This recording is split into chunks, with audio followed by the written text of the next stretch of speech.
Alors bonjour, je m'appelle Stanislas Thiel. Je suis rédacteur chez Écologistes depuis 2020, un média qui a été créé par Paul de Breteuil. Et donc aujourd'hui, je suis avec vous, Laurence P16. Vous êtes la directrice RSE de BNP Paribas. Donc je tiens à préciser avant tout que c'est un entretien qui n'est pas en collaboration avec la BNP Paribas, mais vraiment un échange. Il n'y a pas de rémunération, il n'y a pas de compensation. C'est l'occasion pour nous de faire découvrir la vision des banques traditionnelles aux personnes qui sont un petit peu plus jeunes, qui ne connaissent pas forcément les engagements que prennent la BNP et d'autres banques. Donc je vais vous laisser Madame P16 vous présenter. Bonjour, moi je suis Laurence P16, je dirige la responsabilité sociale et environnementale de BNP Paribas depuis 2010. Donc sous responsabilité sociale et environnementale, on met beaucoup de choses. Il y a des synonymes comme Chief Sustainability Officer, directeur du développement durable, enfin tout ça c'est ça veut dire à peu près la même chose. Donc depuis 2010, j'ai quand même déjà un petit peu de recul, j'ai connu des périodes différentes.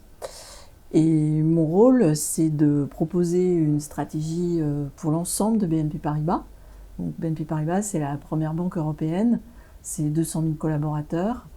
On travaille dans plus de 60 pays et on finance tous les secteurs d'activité. Donc en fait, on a des problématiques très diverses. Donc la stratégie, en quelques mots, donc moi je l'ai conçue avec bien entendu les collaborateurs et en écoutant beaucoup de gens à l'extérieur. J'ai proposé à la direction générale et elle a été validée et elle s'articule autour de différents axes.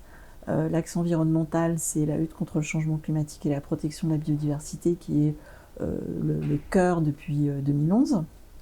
Il y a aussi un pilier inclusion sociale, accès à nos produits et services. Il y a une dimension également politique des ressources humaines, donc qui n'est pas sous ma responsabilité.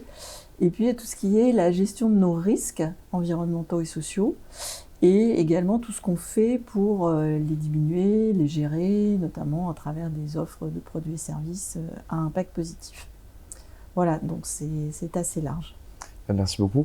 Donc on va commencer du coup, comme vous l'avez dit, vous financez beaucoup de projets. Et c'est une des problématiques en termes écologiques qui est aujourd'hui pour nous, notamment les jeunes, est extrêmement importante vis-à-vis des énergies fossiles. Donc je voulais juste revenir sur ça. En 2022, vous avez été le premier financeur de Total et vous avez votre président qui est au CA de Total en plus. Donc on vous reproche de vous engager dans des projets qui extraient de l'énergie fossile et qui donc sont polluants. Paradoxalement, j'ajoute ça, vous avez aussi été boycotté par l'État du Texas, donc aux États-Unis, pour avoir été jugé trop vert. Qu'est-ce que vous pouvez apporter comme lumière pour éclairer un peu ces points d'ombre qui pèsent sur la stratégie environnementale de la BNP auprès de nos abonnés? Alors un tout petit rectificatif, on n'est pas le premier financeur de Total, c'est Crédit Agricole. D'accord. Mais effectivement, on finance tous les secteurs d'activité, donc l'énergie au même titre que, je sais pas moi, les producteurs d'espadrilles. Comme on est très gros, on est forcément très gros sur tous les secteurs, même si la part de l'énergie dans les crédits qu'on accorde à l'économie, c'est 1,3%. Bon, donc c'est en gros 50 milliards d'euros qui sont alloués à la production d'énergie. Et notre stratégie, elle est très claire, c'est un désengagement progressif des énergies fossiles et c'est une accélération très forte sur les énergies bas carbone. Alors pourquoi ça ? D'une part parce que, comme je vous le disais, c'est quand même une stratégie qui est amorcée de longue date. Nos premières politiques restrictives sur le financement de l'énergie datent de 2010-2011. Donc c'est quand même quelque chose qu'on a fait de façon très progressive. Et puis, depuis 2021, on a rejoint l'alliance Net Zero des banques, la Net Zero Banking Alliance. Et à ce titre, on doit réduire nos émissions de CO2 sur les 10 secteurs d'activité les plus émetteurs, dont le secteur, bien sûr, de la production d'énergie. Et pour ça, on se benchmark à un scénario, qui est le scénario Net Zero de l'Agence internationale de l'énergie. Donc ce scénario, il a pour objectif de réduire les émissions de CO2 de façon à ce que la hausse de la température ne dépasse pas 1,5 degré. Donc ce scénario, il dit deux choses. Il dit d'une part, la priorité absolue, c'est l'investissement dans les énergies bas carbone, et dans une proportion qui va de 1 à 9 entre maintenant et 2030. Vous imaginez, c'est énorme les investissements qui sont nécessaires. Et bien entendu, un désengagement progressif du pétrole et du gaz. Donc c'est exactement ce qu'on a mis en œuvre. Donc il faut déjà partir de la situation actuelle. Donc je vous disais 50 milliards d'euros pour financer l'énergie. À fin 2022, on avait déjà 55% de ces 50 milliards d'euros qui étaient consacrés aux énergies bas carbone. Alors qu'est-ce qu'on entend par énergie bas carbone? C'est pas notre terminologie, c'est celle de l'AIE, comme je vous le disais. C'est bien entendu avant tout les énergies renouvelables qui sont l'extrême majorité de ce qu'on finance. C'est également, selon l'AIE, l'énergie d'origine nucléaire. Donc au sein des 50 milliards, ça représente 3 milliards. Et puis l'AIE met énormément de choses. Tout ce qui peut contribuer à décarboner l'énergie. Donc c'est l'efficacité énergétique, c'est le stockage d'énergie, c'est la capture de CO2, c'est évidemment l'hydrogène vert, c'est le biofuel, etc. Donc nous, pour l'instant, on est capable de comptabiliser énergie renouvelable, nucléaire et biofuel. Donc ça fait 55%. En face, on a le fossile. Donc on a la petite part de charbon qui reste, puisqu'en fait on a pris en 2020 l'engagement de sortir complètement de la chaîne de valeur du charbon. Donc aujourd'hui on a quelque chose qui doit représenter 550 millions d'euros, enfin, donc c'est vraiment très peu. Et le reste c'est le pétrole et le gaz. Donc comment on fait évoluer ce portefeuille qui est déjà, et je pense que c'est contre-intuitif, majoritairement bas carbone et non pas fossile. Dans la mesure où on s'est engagé en 2020 à sortir complètement de la chaîne de valeur du charbon, c'est vraiment le reliquat de ce qu'on a en portefeuille. Et puis le reste, c'est le pétrole et le gaz. Donc comment on fait évoluer ce portefeuille qui est déjà majoritairement tourné vers le bas carbone? Eh bien, d'une part, en ne finançant plus aucun nouveau projet, donc de mise sur le marché de nouveaux champs de pétrole ou de gaz, de nouvelles capacités, parce que ça c'est vraiment la ligne rouge à ne pas franchir selon les scientifiques. Deuxièmement, on diminue le montant de crédit qu'on accorde à la partie exploration-production de pétrole de 80%, donc l'amont de la chaîne de valeur, hein, parce que si on diminue l'exploration-production, on diminue le raffinage, on diminue le transport mécaniquement.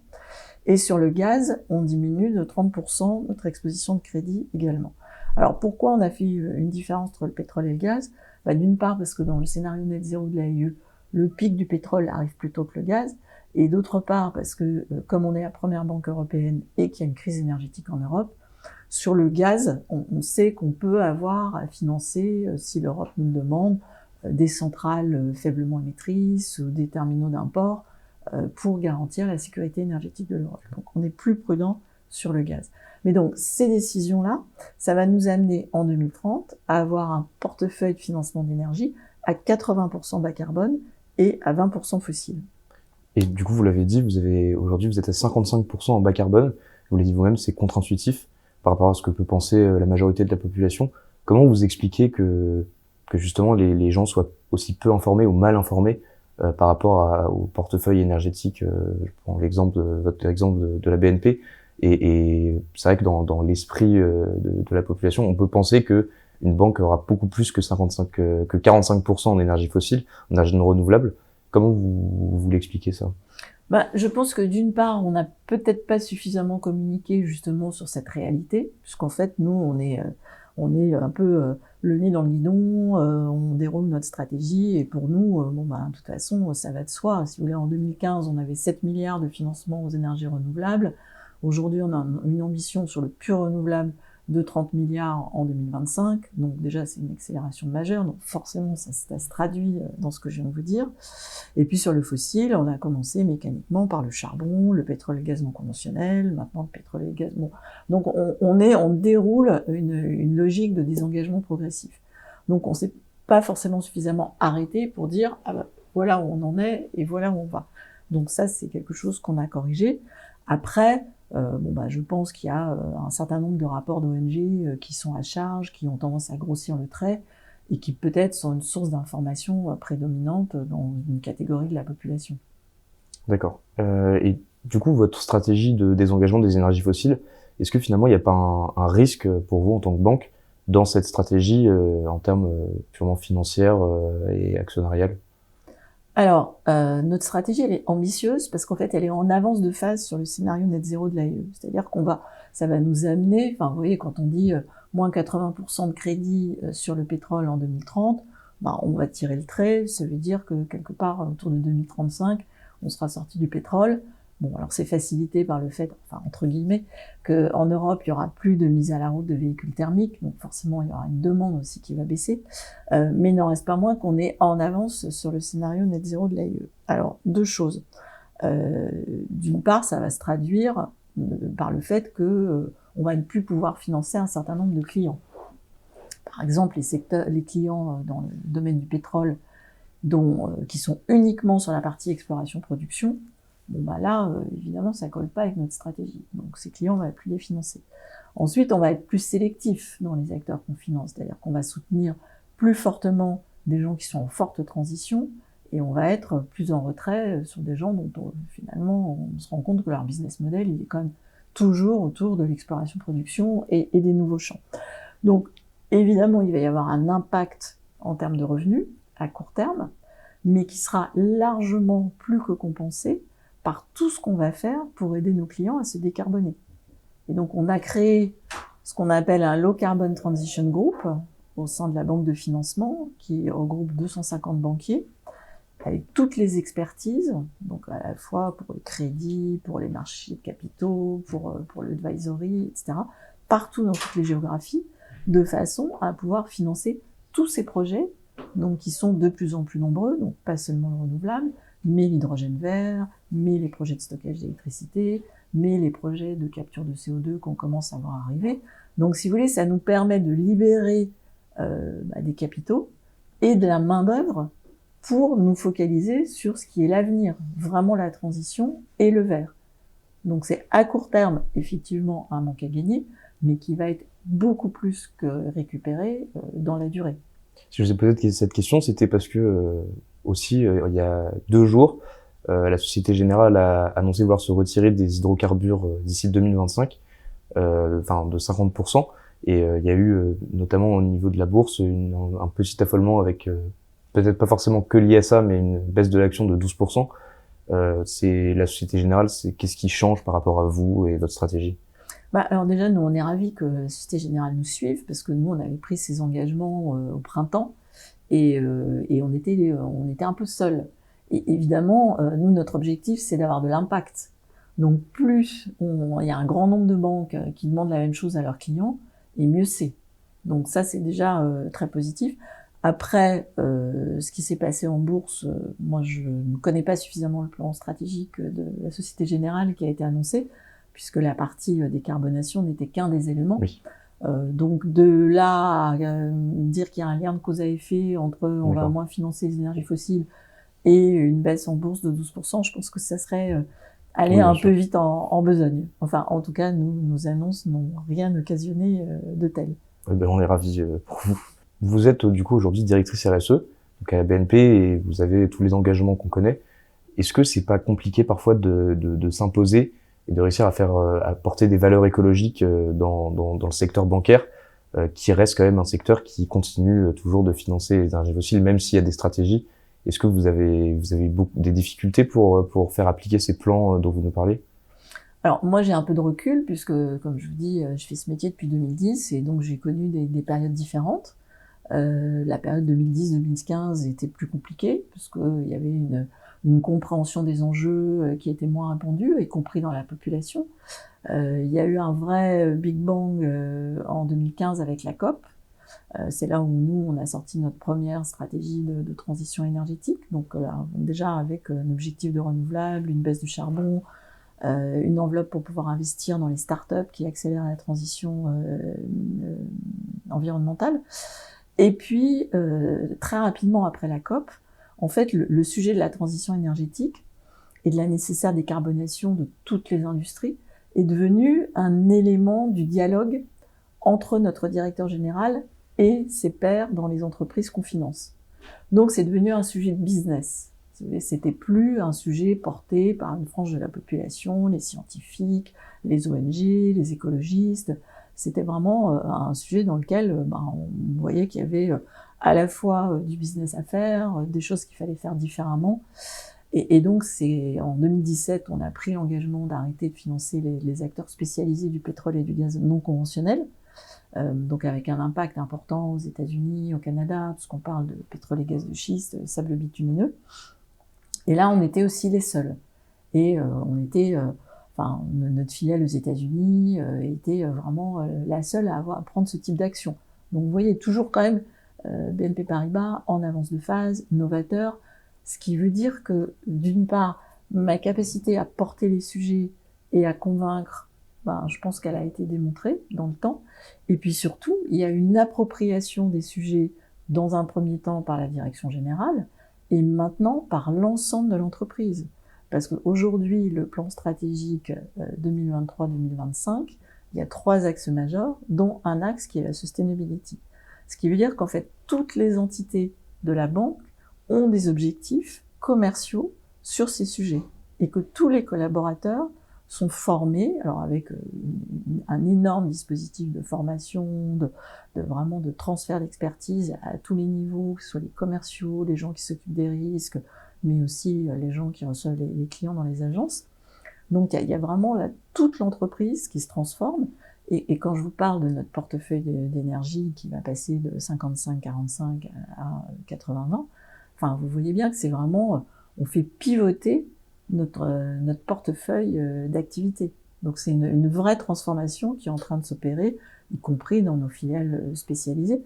Donc c'est passionnant et moi franchement je considère que j'ai un job incroyable parce que j'ai un job qui a un impact énorme.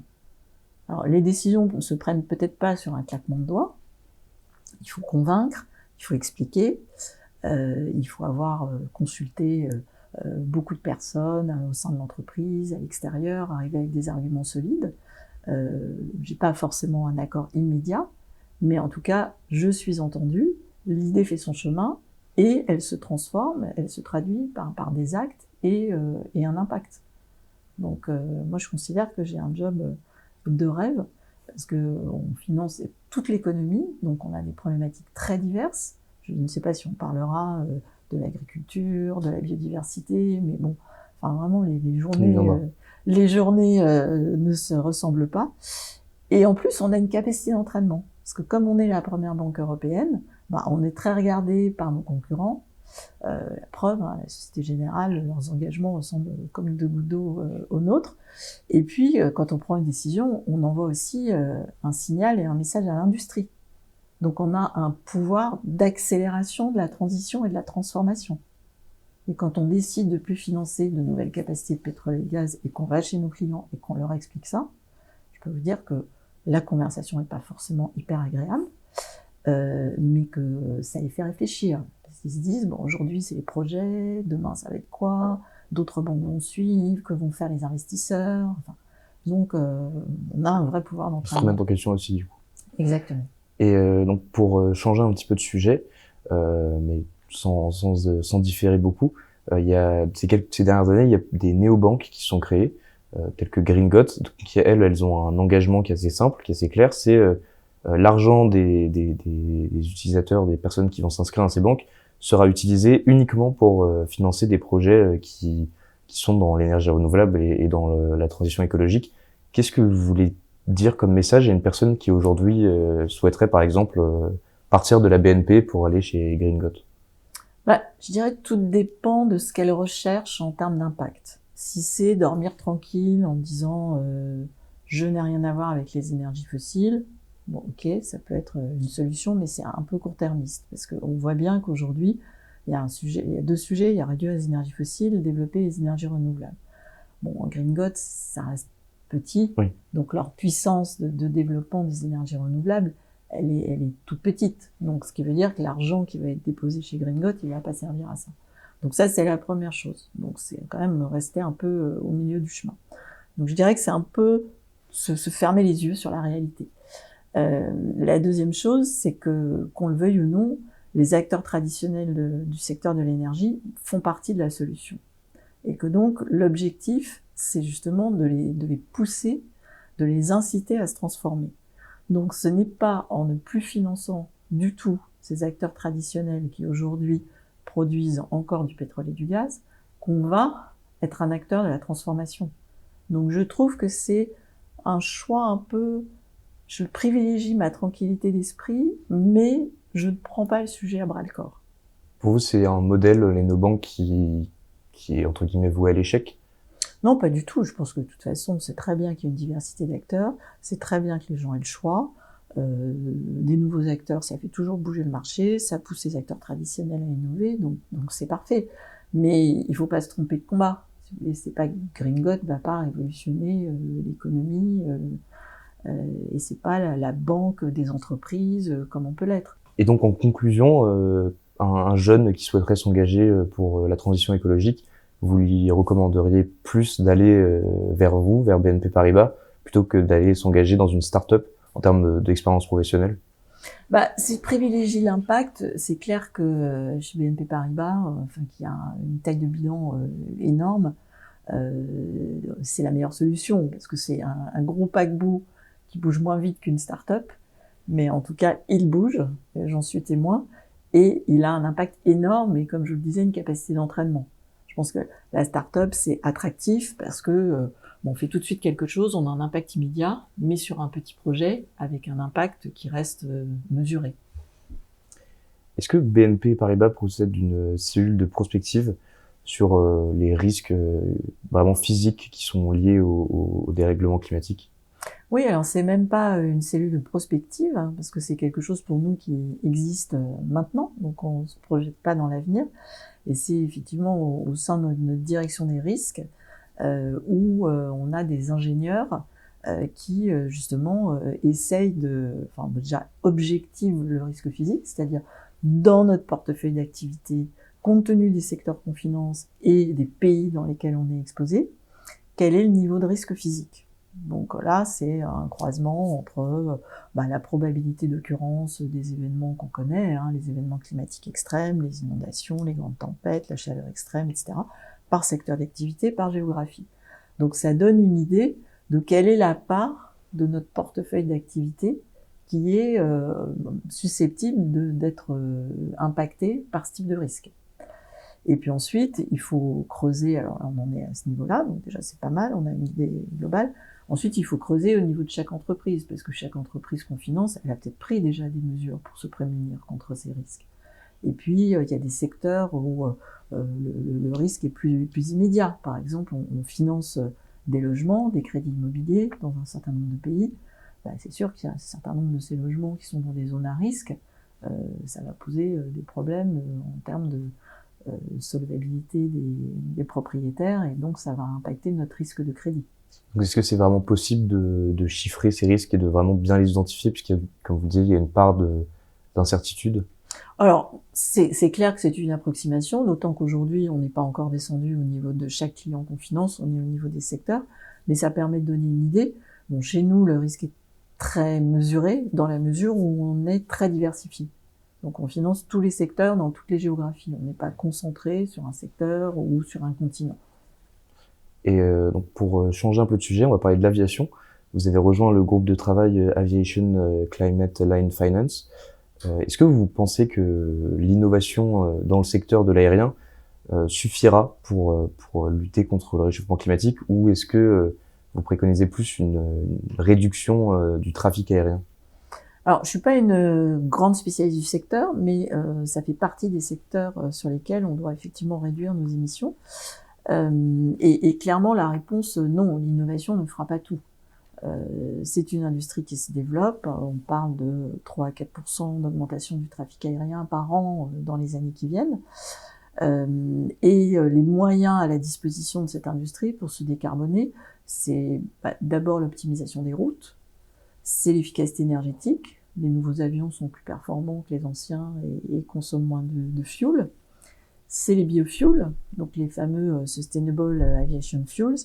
Et c'est un petit peu pour ça qu'on a rejoint ce groupe de travail, c'est pour apprendre de nos clients, en fait, comment ils envisagent de faire évoluer leur stratégie. Et puis ensuite, c'est l'innovation. Donc c'est l'avion hydrogène, mais on sait très bien que ça ne fonctionnera que pour les courts et moyens courriers, donc de toute façon, ça ne réglera pas l'essentiel du sujet. Et puis, in fine, la compensation. Donc c'est une des industries où c'est le plus difficile de diminuer les émissions de CO2 parce qu'il n'y a pas pléthore d'alternatives. Donc le plus important, c'est les fameux biofuels qui vont remplacer le fuel lourd. Donc en Europe, comme on fait toujours les choses avec des réglementations, c'est quelque chose qui est très normé. Aujourd'hui, c'est 2%, enfin 2025, ça sera 2% de biofuel dans les carburants. En 2050, ça sera 70%. Donc ça vient avec un surcoût. Ça vient aussi avec une problématique d'usage des sols, parce que les biofuels, comme son nom l'indique, ça vient de l'agriculture, donc il ne faut pas qu'il y ait de concurrence d'usage entre nourrir 10 milliards d'individus et puis permettre à une partie de la population de voyager ou à du fret d'aller d'un pays à un autre. Évidemment, ce surcoût, il va être transmis, en tout cas en Europe, aux consommateurs, parce que les États-Unis, eux, apparemment, vont subventionner fortement les compagnies aériennes pour que leur profitabilité ne soit pas impactée. Donc, si le prix des billets d'avion augmente, on peut faire l'hypothèse que ça va impacter les voyageurs et qu'il y en aura moins. Mais en même temps, on sait qu'il y a des pays comme la Chine qui se développent énormément, le pouvoir d'achat se développe, il y a énormément de gens qui veulent voyager. Donc, c'est un sujet qui est très, très compliqué. C'est compliqué de reprocher à des pays qui n'ont pas encore fini leur stade de développement de ne pas pouvoir profiter de ce dont le monde occidental a joui pendant plusieurs années. Tout à fait. Donc c'est un sujet compliqué, il faut utiliser tous les leviers à disposition et il n'y a pas de recette miracle qui s'impose. Pour vous, l'Europe et les États-Unis doivent plus s'impliquer dans la transition écologique, accélérer entre guillemets des pays en développement dans le monde? Oui, bien sûr. De toute façon, c'est clair que la transition, elle se fait pas que dans les pays matures. Il faut tenir compte aussi des besoins qui sont rappelés COP après COP par les pays du Sud, qui eux ne sont pas responsables de la situation, mais en sont souvent victimes. Donc il y a effectivement besoin de financement Nord-Sud. Donc c'est pas forcément les banques commerciales comme BNP Paribas ont un rôle à jouer, mais avant tout ce sont les banques de développement. C'est souvent des projets qui sont risqués et compliqués à financer. Mais clairement, de plus en plus, c'est quelque chose, il faut se mobiliser pour ce sujet. Vous nous avez parlé tout à l'heure des différents prismes de votre travail, et vous avez notamment évoqué la biodiversité. BNP Paribas communique beaucoup sur la biodiversité. Quels sont les engagements, qu'est-ce que fait actuellement BNP Paribas pour préserver la biodiversité? Alors, c'est vrai que sur la biodiversité, on a été pionnier, on est toujours pionnier, parce qu'évidemment, l'essentiel des banques s'occupe du climat, mais la biodiversité, c'est le sujet d'après. Alors qu'il faut faire tout en même temps, comme vous savez, les limites planétaires ne permettent pas de faire les choses les unes après les autres. Donc nous, la biodiversité, on a commencé à s'en occuper très tôt. 2010, première politique sur l'huile de palme, le financement de l'huile de palme, par exemple, puisqu'on a des activités en Asie du Sud-Est, donc on considérait qu'on avait un levier. Donc là, on a contribué, évidemment pas tout seul, parce qu'il y a eu aussi les grands acteurs de la distribution, il y a eu le consommateur final qui a demandé des choses qui soient plus responsables, mais à faire évoluer ce secteur. Ensuite, on s'est intéressé à la pâte à papier, à l'agriculture dans sa globalité. Et puis, en 2021, on a pris des engagements sur la production de bœuf et de soja au Brésil, donc pour protéger la forêt amazonienne et le Cerrado. Et là, on a demandé à nos clients, donc à la fois les producteurs, mais aussi les grands traders, d'avoir une stratégie zéro déforestation en 2025. Donc, ce qui est très compliqué, parce que le Brésil, je pourrais vous en parler longtemps, parce qu'en fait, je suis allée fin août au Brésil faire un voyage spécifiquement sur le sujet de la déforestation, pour rencontrer à la fois nos clients, pour voir où ils en étaient dans leur transformation, mais aussi les représentants du gouvernement, à la fois au niveau fédéral et au niveau des États, puisqu'on a bien sûr besoin de l'appui des politiques publiques. Et au Brésil, la déforestation est légale sous certaines conditions, donc c'est quand même un sujet qui est compliqué à adresser. Donc voilà le type d'engagement qu'on prend. Donc là encore, quand on a vu ça en 2021, on était les seuls. Évidemment, nos clients, à l'état actuel des choses, ils sont pas, peut-être à une exception près, zéro déforestation, mais l'objectif, c'est justement qu'on joue notre rôle d'influence, parfois je parle de rôle d'aiguillon, en leur demandant une traçabilité complète de leur supply chain, en leur demandant d'évoluer, et si en 2025, ils sont pas au rendez-vous, le résultat sera qu'on ne pourra plus les financer. Donc vous voyez, c'est vraiment utiliser notre levier en tant que financeur. Alors on espérait beaucoup être rejoint par d'autres banques, parce que plus on est à demander la même chose aux clients, plus ça va vite, plus ça facilite les choses. Ce n'est toujours pas le cas, malheureusement. Donc c'est un sujet où le succès ne va pas de soi. Mais on y croit parce que, si vous voulez, la solution de facilité, vous imaginez bien que financer l'agriculture au Brésil, par rapport à la taille de BNP Paribas, c'est vraiment tout petit. Donc on pourrait très bien se dire, oh ben non, c'est trop compliqué, il y a trop de risques, on arrête de financer ça, puis on est tranquille. Nous, on n'a pas cette façon de voir. On se dit, tant qu'on peut pousser les lignes et aider les choses à s'améliorer, c'est une façon responsable de faire notre métier. Vous l'avez dit, les banques sont pas forcément, vous suivent pas forcément sur vos projets.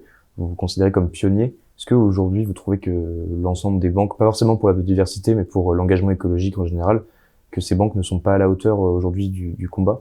Non, pas du tout. Ça a bougé énormément et moi je me suis beaucoup impliquée à titre personnel puisque je suis au board d'une initiative qui s'appelle les Principes pour la banque responsable. C'est une initiative de l'ONU qui a été lancée en 2019 avec comme objectif de rallier un maximum de banques partout dans le monde autour de 2 objectifs, les accords de Paris et les objectifs de développement durable. Le raisonnement étant que c'était justement pas une quarantaine de banques leaders dans les pays mûrs qui allaient transformer l'économie et que ça ne pourrait fonctionner qu'à condition que toutes les banques soient alignées sur les mêmes objectifs et demandent la même chose à leurs clients. Et aujourd'hui, c'est 300 banques qui sont ralliées sous cette initiative, donc c'est plus de la moitié de l'industrie bancaire, et je peux vous dire que ça bouge partout. C'est-à-dire qu'au board, il y a des banques d'Égypte, de Grèce, de Chine, du Canada, et on a tous les ans des banques qui nous rejoignent. Donc il y a vraiment une dynamique qui est enclenchée. Alors après, ça va plus ou moins vite selon le business model, selon le pays d'implantation de la banque, mais non, vraiment, ça change très rapidement. Dans les manières de lutter contre les pollueurs et le réchauffement climatique, il y a aussi eu les marchés de compensation qui ont été mis en place, donc de crédit carbone. Et on a vu, il y a une étude qui a été publiée par The Guardian qui a montré que 90% des crédits carbone qui étaient certifiés par Verra ne valaient rien. Qu'est-ce que vous pensez de cet outil que sont les marchés de compensation? Est-ce que pour vous c'est un intérêt? Est-ce que c'est quelque chose de viable?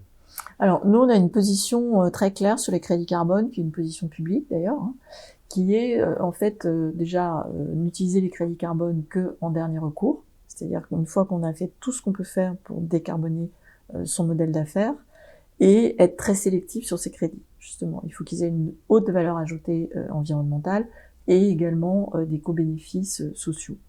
Donc nous on a une activité aussi, on vend des crédits carbone à des clients, on en utilise un petit peu pour nous, mais donc c'est notre position, c'est ça. Donc ça c'est le point de vue de l'utilisateur qui en a besoin pour arriver à faire sa trajectoire net zéro, parce que une fois qu'il a fait tout ce qu'il pouvait, il reste des émissions qui sont inabattables, comme dans le secteur de l'aviation.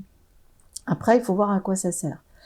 Et justement, quand j'étais au Brésil, moi j'ai beaucoup entendu parler de la bioéconomie, qui est une façon, en tout cas, c'est présenté comme vraiment la façon ultime de préserver la forêt amazonienne, puisque ce sont des projets autour de la forêt, mais qui sont des projets de petite taille, qui vont permettre aux gens qui vivent de la forêt de ne pas faire de l'élevage ou de ne pas planter du soja, mais de faire de la culture d'EVA, de la culture de cacao responsable, etc. Et ce sont des petits projets, donc très difficiles à financer. Et eux, ils attendent beaucoup, ils espèrent beaucoup des crédits biodiversité, puisque c'est des paiements pour un service écosystémique rendu. Et le Brésil est en train de créer un marché de crédit carbone et biodiversité national. Donc en fait, il faut voir à quoi ça sert. Et c'est souvent le seul moyen d'aller financer des petits projets expérimentaux à forte valeur ajoutée environnementale et sociale dans des pays dans lesquels c'est pas forcément évident de financer ce type de projet. Aujourd'hui, on se dit qu'il y a beaucoup de contraintes quand on veut agir pour lutter contre le réchauffement climatique. Au niveau purement financier, est-ce que vous pourriez nous faire une petite synthèse des outils qui freinent cela et au contraire des outils qui permettent d'avancer plus rapidement dans cette transition écologique? Il n'y a pas vraiment d'outils qui freinent, puisque de toute façon, tout ce qui est financement, on a toujours la possibilité de les allouer à un acteur ou à un autre. Donc, on n'est pas condamné à financer des choses qui vont pas dans le bon sens. En revanche, il y a des outils comme les émissions obligataires vertes ou comme les crédits, les Sustainability Linked Loans, qui permettent de financer des choses. Alors, pour les émissions obligataires vertes, on sait à quoi ça va servir exactement. Donc ça, c'est évidemment vertueux. Et puis, ça permet aussi, l'entreprise qui dit « moi, je veux faire une émission obligataire verte », elle va être obligée de travailler avec son trésorier, avec son directeur développement durable, avec ses métiers. Elle va être obligée de faire un cadre de reporting. C'est quelque chose qui est très impliquant, qui prend beaucoup de temps. Donc, il faut évidemment que le jeu en vaille la chandelle. Mais c'est aussi très pédagogique et très transformant pour une entreprise. Donc, c'est bien pour les gens qui investissent, puisqu'ils savent à quoi ça va servir, et c'est bien aussi pour l'entreprise. Et les crédits Sustainability Linked Loan, c'est quelque chose, en fait, qui permet d'indexer le taux d'intérêt quand on prête à une entreprise en fonction de l'atteinte d'objectifs extra-financiers. Donc ça aussi, c'est très positif, parce que ça permet d'avoir, par exemple, des objectifs d'amélioration en termes d'économie circulaire, en termes de biodiversité. Donc ça va permettre, là encore, de pousser une entreprise à aller plus loin et à s'engager publiquement sur l'atteinte d'objectifs. Donc ça, c'est les outils qui sont vraiment utiles et positifs. Après, du point de vue de l'épargnant qui veut investir, c'est vrai qu'aujourd'hui, tout ce qui est sous le vocabulaire investissement socialement responsable, c'est un peu flou dans l'esprit des gens. Donc il y a des labels, le label de ISR en France est en cours de refonte, justement pour plus de clarté et pour que les gens ne soient pas déçus. Parce que parfois ils peuvent se dire, moi je vais investir dans quelque chose, par exemple, il n'y aura pas du tout d'énergie fossile. Puis en fait, ils vont s'apercevoir que si, il y a beaucoup d'industries dans lesquelles ils n'auraient pas eu envie d'investir, mais ça va être les meilleurs de la classe de chaque secteur d'activité. Or, c'est pas forcément ce qu'ils avaient envie d'acheter. Donc, il y a un travail qui est en cours, mais qui peut être encore perfectible, de transparence, également de formation des gens qui vendent les produits, de façon à ce que l'épargnant ne soit pas trompé et ne soit pas déçu, ce qui décrédibiliserait l'ensemble des produits qui sont sous ce label. Et finalement, pour finir, comment vous voyez, je pense que vous le voyez très clairement, mais l'évolution de la transition énergétique chez BNP Paribas dans les prochaines années, on en a déjà parlé, mais également dans le secteur bancaire en général, quelles sont vos prévisions pour les années à venir? C'est difficile de faire des prévisions. Moi, ce que je vois, ce que je constate, chez nous, en tout cas sur le climat, c'est très engagé. Il y a vraiment aucun doute sur le fait qu'on va sortir progressivement en avance de phase des énergies fossiles. Après, il y a énormément de choses à faire. Je parlais des limites planétaires. Il y a le sujet de l'accès à l'eau. Il y a évidemment le sujet de la biodiversité sur lequel il faut qu'on arrive à quantifier. Aujourd'hui, sur le climat, on sait tout ce qu'on mesure du CO2. Sur la biodiversité, c'est tellement divers que il faut. Alors, depuis hier, il y a un cadre de reporting auquel on a collaboré. On a été vraiment moteur dans ce qui s'appelle la Task Force on Nature Financial Related Disclosure. Bon, c'est un nom compliqué pour dire qu'en fait que tout le monde va reporter de la même façon selon les mêmes métriques. Donc, on sait que c'est des choses qu'on mesure. On peut progresser. Si on mesure pas, ça reste très flou. Il y a toute la dimension transition juste qu'on a un petit peu abordée à travers le sujet Nord-Sud, mais qui également existe dans nos pays. Quand on parle d'industries qui vont disparaître ou qui vont se transformer, quand on parle de rénovation énergétique des logements, de achat de véhicules électriques, tout ça, il faut avoir des offres de produits et services pour accompagner les gens. Donc il y a encore énormément de choses à faire sur tous ces sujets. Donc une chose est certaine, on ne va pas s'ennuyer. Les autres banques, les banques dans leur globalité, sont aussi complètement embarquées dans ces sujets, donc avec aussi des dimensions, on n'a pas tellement parlé de l'inclusion sociale, mais bon, évidemment, c'est aussi très important. Donc, moi, j'ai une vision positive. Je pense que vous avez compris que je fais pas partie des Chief Sustainability Officer déprimés, il paraît qu'il y en a. Et je crois vraiment à la capacité de transformation de l'industrie financière, qui est vraiment à la conjonction de tout ce qui se passe, de l'industrie, toutes les parties prenantes, et qui a un rôle incroyable à jouer. Le message est passé. Merci beaucoup en tout cas d'avoir pris du temps pour répondre à mes questions. Je vous remercie d'avoir choisi Ecolucide pour réaliser cet entretien, et on suivra de près vos actions dans les années à venir pour cette lutte contre le réchauffement climatique. Merci beaucoup, avec plaisir. Et puis bien sûr, on va reporter sur nos progrès année après année. Donc vous pourrez vérifier que nous sommes bien sur la bonne trajectoire. Merci beaucoup.